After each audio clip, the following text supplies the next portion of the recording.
ghost ship found after 80 years. The discovery that shocked the world. For 80 years, the ocean kept its secret. Waves passed over it. Storms raged above it. Wars ended, generations were born and died. And technology transformed the world. Yet deep beneath the cold, dark water, a ship lay untouched, silent, intact, and waiting. When it was finally discovered, experts would call it one of the most mysterious maritime finds in modern history. Newspapers would label it a ghost ship. Historians would argue over its story. Families would cry, having waited a lifetime for answers. But on the morning it was found, no one yet understood what they were about to uncover. 1. The morning that changed everything. The research vessel Artemis moved slowly across the Atlantic, its engines humming softly as the sun rose over the horizon. The sea was unusually calm, flat, almost glass-like, an oceanographer's dream. Dr. Eleanor Shaw stood on the deck, staring at the monitors inside the control room through the glass windows. At 52 years old, she had spent most of her life mapping the ocean floor. Shipwrecks were not unusual. She had seen dozens. But something about today felt different. "Run the scan again," she said quietly. The technician frowned. "Same anomaly," he replied. "Large, metallic, symmetrical." Eleanor stepped closer to the screen.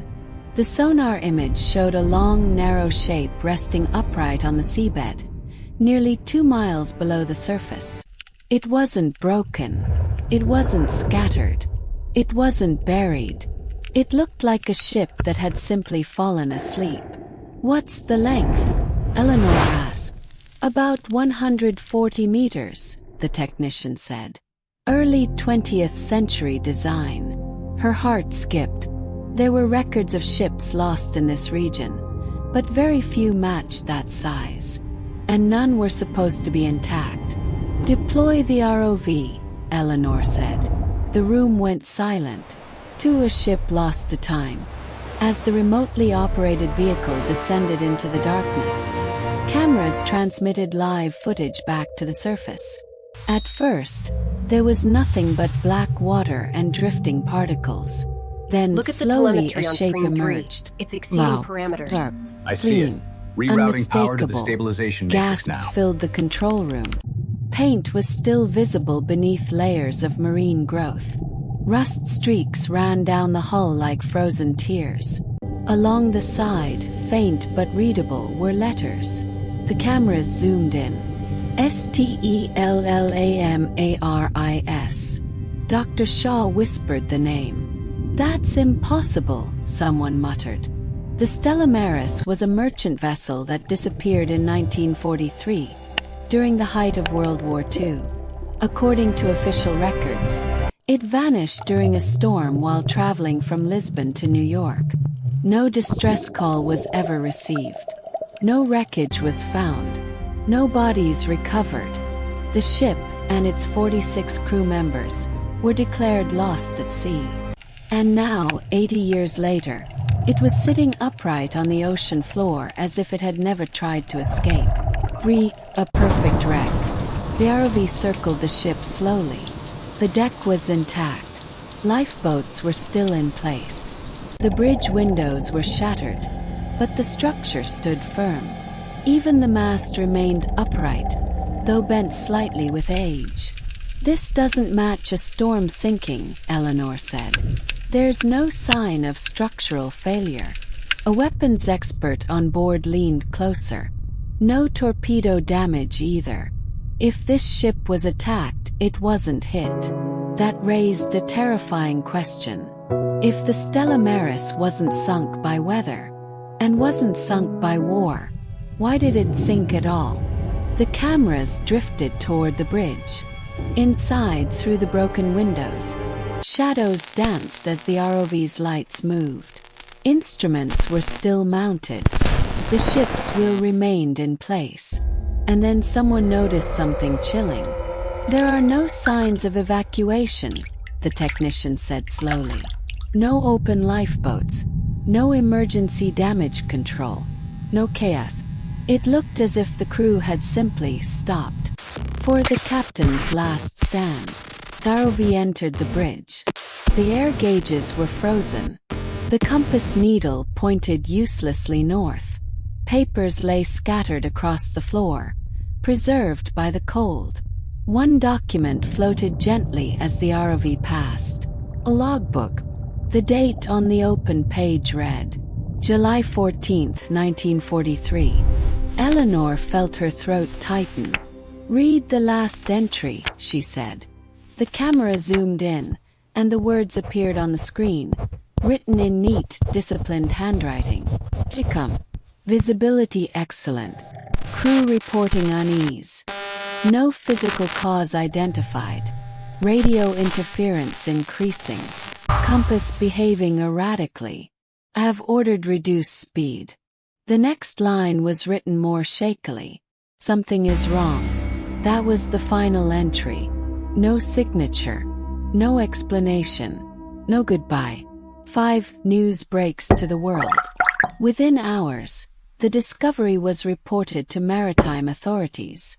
Within a day, the story was everywhere. Tokyo Jazz. Ghost ship found after 80 years.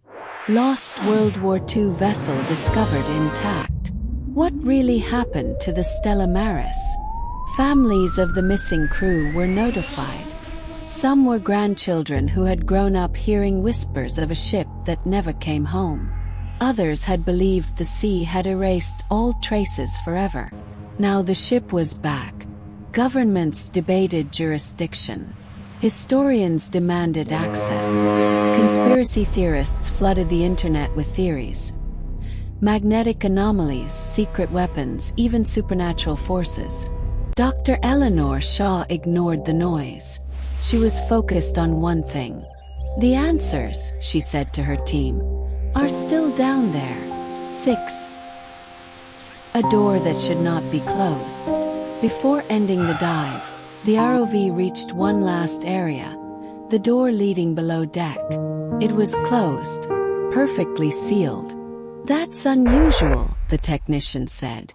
"Pressure should have forced it open over time." Eleanor stared at the screen. "Mark that location," she said. "We're coming back." As the ROV began its ascent, the lights swept once more across the ship's hull. For just a moment, it almost looked like the Stella Maris was waiting. Into the silence. The ocean does not give up its dead easily. 2 days after the discovery of the Stella Maris, the research vessel Artemis returned to the coordinates. This time, the mission was no longer just observation. Authorities had granted limited permission for internal exploration. For Dr. Eleanor Shaw, sleep had become impossible. The image of the closed door beneath the deck replayed in her mind again and again. Ships that sank in storms were torn open. Ships destroyed in war were broken apart. But this ship had sealed itself shut, like a tomb. 1. Descent into darkness. The upgraded ROV, fitted with cutting tools and advanced sensors, slipped beneath the waves before dawn. Its descent was slow and deliberate, as if the ocean itself resisted the intrusion. Inside the control room, no one spoke. As the ship emerged from the darkness once more, its presence felt heavier, more intentional. The lights revealed details missed before. Ropes still neatly coiled, crates tied down, boots resting near the engine room door. Signs of routine. Signs of normal life interrupted. "Approaching lower deck access," the pilot announced. The sealed door filled the screen. 2. Breaking the seal. The cutting arm touched the metal. For a long moment, nothing happened. Then the tool bit into the steel with a scream that echoed through the control room speakers. Rust flakes drifted into the water like ash. Pressure readings spiked. "Easy," Eleanor said. "Slow." With a final groan, the door gave way and swung inward. Darkness poured out. The ROV's lights pushed inside, and everyone froze. 3. The crew was gone. The corridor beyond was clean. Too clean. Beds were neatly made. Lockers were closed. Plates still sat on mess hall tables, some with dried remnants of food frozen in time. But there were no bodies. No remains at all, the medical officer whispered. Not even skeletal. That made no sense. Even if the ship had sunk slowly, some evidence should have remained. Bones, clothing, something. Instead, the ship felt emptied, like a shell. 4. The radio room. The ROV moved toward the radio room, the heart of communication, the ship's voice to the world. The equipment was damaged. Dials were cracked. Wires were torn from the walls as if someone had ripped them out in panic. And on the floor, scratch marks. Long, deep gouges ran across the metal surface. Human? Someone asked. The weapons expert shook his head. Too deep. Too uneven. Eleanor stared at the screen, pulse pounding. Zoom in, she said. Carved into the wall near the transmitter were words. Crude, jagged, desperate. It hears US. The control room went silent. 5. The captain's quarters. They reached the captain's cabin last. Unlike the rest of the ship, this room showed signs of struggle. Furniture was overturned. The mirror shattered. Blood stains, dark and old, marked the floor near the desk. Finally, proof that people had been here. On the desk lay a small leather notebook, separate from the official log. The ROV's mechanical fingers lifted it carefully. Eleanor's voice was barely steady. Read it. The pages were filled with frantic handwriting. The sound returns every night. Not from outside. From within the hull. Crew claims to hear knocking beneath the decks. Engine silent. No source found. Compass spins when it begins. Radio screams. Then the final entry. Has learned our voices. 6. An unnatural signal. Suddenly, alarms sounded on the Artemis. Interference spike. A technician shouted. Same frequency recorded in the captain's log. The monitors flickered. For a split second, the ROV's camera feed distorted, and the audio channel activated. Sound came through the speakers. Rhythmic, like knocking. 3 slow taps, then a pause, then 3 more. Cut audio. Eleanor yelled. Too late. The knocking continued, and beneath it, faint, almost human voice, calling a name. A crew member's name. One who had died in 1943. 7. Abort mission. Pull it out. Now. Eleanor ordered. The ROV began its emergency ascent, shaking violently as the signal grew stronger. Lights flickered. Static filled the speakers. Silence. The feed cut out completely. For several seconds, no one moved. Finally, the ROV resurfaced. Systems rebooted. Cameras came back online. The ship was gone from view. The Stella Maris lay below once more, silent and watching. A truth no one wanted. Eleanor sat back, hands trembling. That ship didn't just sink, she said. It was taken. The room remained quiet. Everyone understood what she meant. Whatever happened aboard the Stella Maris was not an accident of war or weather. It was something else. Something that had waited 80 years and had now been awakened. The signal escapes. The ocean was no longer the only place listening. Within 12 hours of the aborted dive, unexplained interference began appearing far beyond the Artemis. Commercial vessels reported distorted radio chatter. A weather station in the Azores picked up a rhythmic pulse on an obsolete frequency, one officially declared inactive since 1946. 3 taps. 3 taps. The same pattern. Dr. Eleanor Shaw recognized it immediately. "It's spreading," she said. 1. The quarantine order. By the next morning, the Artemis was no longer alone. A gray naval destroyer appeared on the horizon, followed by a surveillance aircraft circling overhead. Eleanor was summoned to a secure channel call with officials she had never expected to speak to.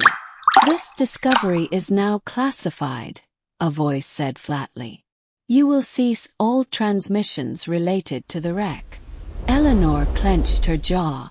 "People deserve to know what's happening." "What's happening," the voice replied, "is that something dormant has become active." The coordinates of the Stella Maris were placed under maritime quarantine. No civilian vessels allowed. No press. No explanations. Officially, the story ended there. Unofficially, it was only beginning. To the man who should be dead. That afternoon, Eleanor received a message that made her blood run cold. "A survivor has been located." She read it 3 times. "There were no survivors," she said aloud. Yet the file that followed contained a name. Thomas Hale. Radio operator Stella Maris. Declared dead. 1943. Current status. Alive. 92. Location. A private care facility in northern Scotland. Eleanor requested immediate access. After a long pause, the reply came. "You have 2 hours." 3. The survivor's silence. Thomas Hale was frail, his skin thin as paper. His eyes clouded with age. But when Eleanor entered the room, those eyes sharpened. "You heard it," he said before she could speak. Eleanor froze. "Heard what?" "The knocking," Hale whispered. "It always comes back." Her heart raced. "You were on the ship." Hale nodded slowly. "I was the first to hear it." For what really happened in 1943? Hale's voice trembled as he spoke. "It started after midnight. Not outside the hull. Inside. Like something walking through the walls." The crew searched. Found nothing. Then the radio began transmitting on its own. Voices overlapping, distorted, mimicking crew members asleep in there.